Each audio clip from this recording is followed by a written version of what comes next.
Ce qui est important quand on reçoit un chiot aussi, c'est de préparer notre environnement.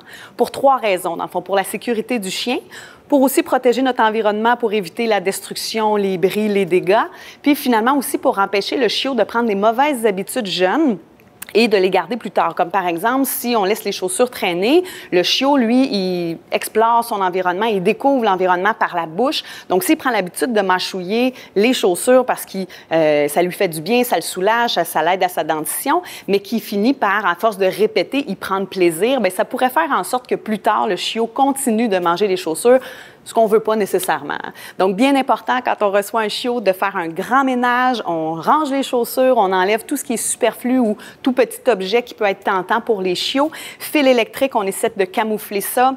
Les plantes aussi, on peut les mettre en hauteur ou les changer de pièce. D'ailleurs, il y a des plantes qui sont toxiques pour les chiens, donc c'est important de s'informer et particulièrement pour ces plantes-là, de les mettre ailleurs.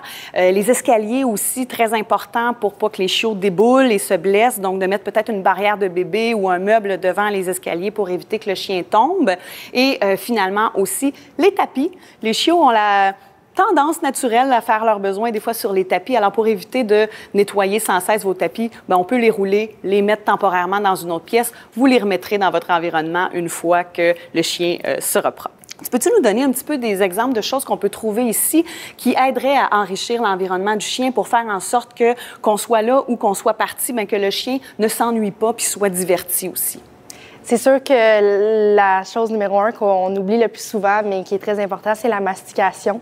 Donc, savoir, est-ce que vous restez avec le chien avec surveillance ou est-ce que vous partez? Dans ce temps-là, nous, en boutique, on va vraiment aider selon la demande du client, dans le fond, et adapter, bien sûr, au chien ou au chiot.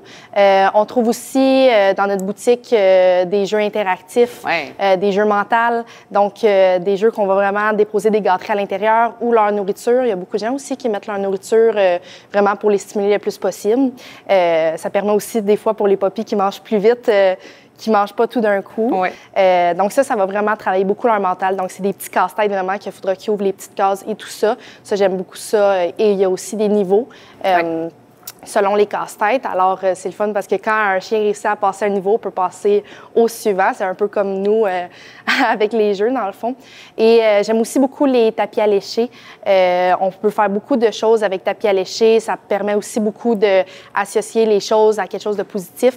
Par exemple, si on veut introduire le bain à un chien, on a beaucoup de tapis à lécher qui ont des petits velcro à l'arrière. On peut le coller dans la douche, dans le bain, peu importe. Nous, principalement aussi au toilettage, on aime beaucoup faire ça. Donc, si le chien est très anxieux avec l'eau, le brossage ou quoi que ce soit, on met un tapis à lécher et il est distrait avec quelque chose de positif à la place.